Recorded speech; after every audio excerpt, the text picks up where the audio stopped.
maanta aan ka soo qayb galo furitaanka xaruntan oo ah xaruntii u horreysay ee nooceeda ee Soomaaliya laga sameeyo. magaalada Qardhana waxay u heshay nasiib in laga furo mashaariic aan meel kale oo Soomaaliya ah ka jirin. waa markii labaad oo mashruuc noocaas aan Qardho u imid. mashruucii Anyaxa oo isagana ahaa noociisa keliya Soomaaliya oo dhan in laga hirgeliyey, haddana kan laga hirgeliyey. waxay tusaale fiican u tahay mustaqbalka Soomaaliya guud ahaan sida ay mashaariicdaas u hirgeli karaan, inay Qardhana sharaf gaar ah u tahay in mashaariicda noocaas oo muddo badan shaki laga qabi jiray hirgelkeeda inay hirgelisay, iyada oo runtii ay qayb weyn ka qaateen maamulka gobolka iyo degmada, lana shaqeeyeen wasaaradaha ku shaqada leh ee dowladda Puntland iyo hay-adaha gacanta ku hayay oo arrimahaas maalgelinaya. haddii la wada shaqeeyo, shaqo qurux badan baa soo baxaysa. dowladda, hay-adaha maalgeliya, degmada iyo gobolka, iyo kambaniyada loogu talagalay inay dhisaan, oo runtii aan u mahad celinayo, aan dhismayaasha aan soo aragnay iyo hawsha la geliyey ee ahayd howl aad u fiican. waayadii hore waxaa la arki jiray meel mashruuc laga dhiso oo guri yaroo duduma ah oo wixii oo dhan la shaxaaday la dhisi jiray. inkastoo habka loo ilaalinayo ay xoogaa ka horumartay, laakiin haddana waxaa la rabaa isxilqaankaas, maxaa yeeley wax ummadda u hara in laga tagaa la rabaa. maanta hadal badan halkan uma baahna. waxa weeye waa guul. intii hore oo mashruuca bilowgiisii iyo dhismihiisii lagu guulaystay, waxaa dhiman mashruuca inta ka hartoo la dhammaystiro, iyo sida uu hadda u noqday kii noociisa ahaa inuu xaqiiqoobo oo uu noqdo mashruuc shaqaynayo hadafkii laga lahaa la gaaro. haddaan hadafkaas la xaqiijin, macno samayn maayo in dhismo qurux badan oo si fiican loo dhisay la sameeyo iyo qalab fiican oo la keeno. muhiimaddu waxa weeye inuu shaqeeyo, waxna ka bedelo nolosha guud ahaan Soomaalida iyo gaar ahaan deegaanka markaa mashruuca laga fuliyo. waad og tihiin magaalada nolosheeda oo dhan waxay ku tiirsan tahay xoolaha nool. hadday xoolaha nool ku tiirsan tahay, waxyaabaha hadda aada u soo badanaya, dhakhaatiirta xoolaha iyo kuwa caafimaadkaba ay noo sheegeen, xanuunada aadka u badanaya waxaa saldhig u ah iyada oonan daaweynta xooluhu heerkii la rabay aysan joogin mararka qaybtooda. dadkeennuna cuntaday cunaan xoolaha ayaa u badan, caanahooda iyo cadkooda. marka waxaan rajaynayaa in uu dhinac walba, dhinac dhaqaale, dhinac caafimaad, dhinac shaqo abuur, dhinac kasta inuu qayb ka qaadan doono maaragtay mashruucan markuu sidiisa looga shaqaysiiyo. dabcan intii ka qayb qaadatay mahad gaaraan u celinayaa inaan ay ku guulaysteen mashruucan oo muddo badan aan maaragtay soo socday oo hay-addan ka horreysay dareen ay ku guulaysan weyday inay fuliso, in iyagana ku guulaysteen. maxamuud si gaaraan uga mahad celinayaa iyo guud ahaan hay-adda oo runtii wakhti badan gelisay deegaanadan. sida halkay ka sheegeenna 70% joogta. shaqooyinka ugu badan ee caafimaadka iyo waxbarashada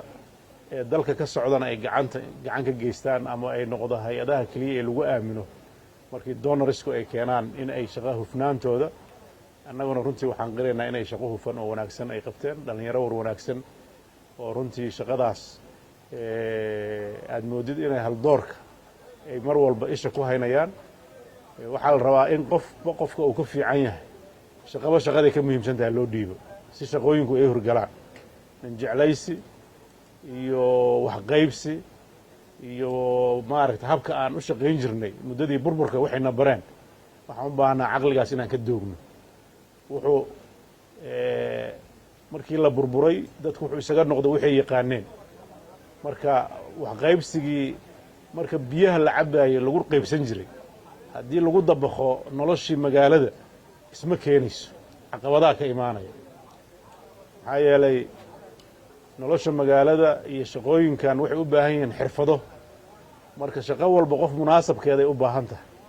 haddii la yidhaahdo qofkan munaasabka ah reerkooda meel kale haystaan, marka meeshaan mid reerkaasaa ka maqan oo reerkaas aba laga helay nin shaqadaas yaqaana, waxaa ka dhacaya khasaarooyin fara badan oo runtii ayn kulligeen markhaanti ka nahay waan dareemi karaa shaqo la-aantu markay badato waa imaanaysaa waxyaabahaas oo kaleeto laakiin waxaan rajaynayaa waddo kale oo noo furan oo uga bixi karna ma jirto in aan badinno shaqo hufnaanta iyo wanaagga maxaa yeele mar kastoo shaqada aan hagaajinno oo hufno mar kastoo shaqooyinka noo imaanaya ay sii bataan haddaanan shaqada hufin oon hagaajin waxaa adkaanaysa in shaqooyin wanaagsan oo horumar leh inay yimaadaan marka qoloba dhinac bay u badisaa magaalooyinku isku mid ma aha magaalooyin ganacsi weeye kuwa waxa weeye xarumihii dowladda ku yaallo oo dhexe magaaladan Qardho marka waxaa la rabaa wax kaloo ay dad ku soo jiidatay in la helo weliba hadda sheef ammaan bay ka sheegatay laakiin dhaqankii hore lagu yaqaanay Qardho waxa ahayd hay-adaha uma fiicnaan jirin soo saas ma ilaa reer Qardhood baan nahay kuwa badan baa la eri jiray laakiin waxaan u malaynayaa waa aragnimo badan bay hadda dhaxleen hadda sida la sheegayo waxa weeye waa soo jiitaan marka waa horumar aan uga mahad celinayo in garaadkaas uu yimid iyo garashadaas in la sii wadana way u baahan tahay sideedaba waxaa la rabaa qofka bini aadamka oo adiga wax ku siinaya ninkii hadda halkan nagaga tegey oo African Diplomatic Bank ka socday runtii aad buu u qanacsanaa intii uu nala joogay mashaariic kale ku fakarayay magaalada si gaar u maaragtay iyo wixii socday uga raali noqday isaga iyo hay-addu waxa ay raali ka wada noqdeen iyo labadooba isaga raali noqdeen in mashaariicdii sidii la rabay loo fulay waxaasoo dhan waxay qayb ka qaadanaysaa in mashaariic kala yimaadaan haddii kuwa hore lagu guul daraysto waxaa adkaanaysa inay kuwa cusub yiqaamadaan dalkan waa qani laakiin waxa aan haysanno ma soo saari karno haddaanan maalgelin helin maalgelinta aan hadda haysanno haddaanan si fiican uga faa'iidaysan horumarka aan malayn karno aad buu u yaraanaya marka waxaan rajaynayaa inaad moodal ama hab la raaco oo qurux badan Soomaaliya inteeda kaleeto aan u noqonno gaar ahaan mashaariicda Puntland ka socoto iyo khaasatan mashruucan hadda aan joogno oo noociisa oo kaleeto markii ugu horreysay la tijaabiyo haddii uu tijaabadaas aan ka baxno annagana waa ka faa'iideynaa ummadda kale Soomaaliyeedna waa ka faa'iideysaa in meel la isugu keeno mashaariic dhowr oo meelo kala duwan lagu qaban jiray hal meel la isugu keeno oo laboratory la keeno oo maaragtay meeshii xoolaha lagu naaxinayo la keeno oo meeshii lagu gadaayo la keeno oo meeshii wixii lagu naaxin lahaana loo sameeyo haddii intaa la isku daro waxaan is leeyahay wax badan oo haddana haysta oo abaaraha kan soo noqnoqdo oon maarada u la'nahay wax badan baan kaga daawoobayna haddii ilahay haddii deegaanada kaleeto xataa sida hadda ay warbixinta noo sheegeen calafkaasi wuxuu u sahlayaa in meel kasta loogu geeyo marka hadda biyuhu wax badan baa laga qabtay laakiin warbixinta hadda aan helayna xoolaha waxa ugu badan oo hadda dilaya ama la dhimanayo waxa waa nafaqa darro haddii abaari jirto oo geeduhu dhammaadaan waxaa la rabaa in loo geeyo hadda waad ogtihiinoo calafyo yaryar oo aan badnayn oo la qaybiyo dibadda laga soo dhoofiya marka wax dibad laga soo dhoofiyey dadkii baaba ku noolaan la'ay xoolaha ku noolaan kara xoolaha intaa tirada la eg haddii la dhaho cuntada cun lahayn dibadda laga keeno ummad jirta ma noqonayno marka dambe yaa ummad dabar go'daan noqonayna haddii aan dhahno dadkii iyo dunyadiiba waxay cun lahayeen dibadda looga keeno waa khatar xoog loo soo socoto marka runtii waxaan halka dardaarankaygu yahay dadku siduu u fakeraya inaan wax ka bedelnaa u baahan haddaan rabno horumar waa ku khasbannaho inaan noolaannaan rabnaa inaan ummad u ekaanaan rabnaa in dad degan noqonnaan rabnaa habka dadkeenna u fakeri jira ama dowladnimada u yaqaanaan ama qof walba uu xisaabtamayo sida uu dowladnimada meel la boobo oo loo kala badsado oo loo kala fiican yahay sida dowladda loo boobo haddii haradadkaas noqdo horumar badan lama gaarayo waxaan u baahannahay caqligaas inuu isbedelo marar badanna waan ku celcelinay runtii dowladdan waxay xoogga saaraysaa sidii arrintaa looga bixi lahaa wixii looga qaban lahaa muhiim ma aha qof inaad ka dhigtid qofaan shaqo la'aana maantaa wax siisay birri waa u baahan yahay saadam waa u baahan yahay ilaa weligiis waa u baahnaanaya laakiin haddaad shaqo u abuurtid oo siduu u shaqaysan lahaa aad bartid hal mar buu kaaga baahanaya mar labaad kaagama baahanayo inta dambe isagaa is wadaayo marka dhallinyarada cusub hadda wax baratay iyo kuwa kaleetaba waxaa la rabaa xoogga in la geliyo ka shaqaynta amniga iyo horumarka labadaas haddaan xoogga saarno nolosheenna inay isbedelayso shaki igama jiro waana muuqataa wax badan inay iska bedeleen muddooyinka u dambeysay runtii meelihii hadda aan tagno oo dhan waxa ugu yar oo aan hadda aan maaragtay ishaydu qabanaysa ama observe gareeyey isbeddelka ku dhacay bulshooyinka isbeddel xoog la-aan iga muuqda maamulka siday u kala dambeynayaan siday barnaamijyadooda u degsanayaan siday xafladaha u samaynayaan siday qorshaha u kala waxaasoo dhan markuu bini aadamku horumaro ayaa nolosha horumarta laakiin bini aadamku hadduu horumarsanayn isagaa cadow u noqonayo nolosha qaybteeda kaleto marka runtii horumaradaas faraha badan oo muddada badan laga soo shaqaynaya oo nasiibka aan u helnay maadaama dal degan puntland meel degan ay ahayd dowladihii kala dambeeyey ilaa intii puntland la aasaasay maalinba waxbaa laga soo gudbaya maanta waxaa la joogaa meeshii miraha la goosan lahaa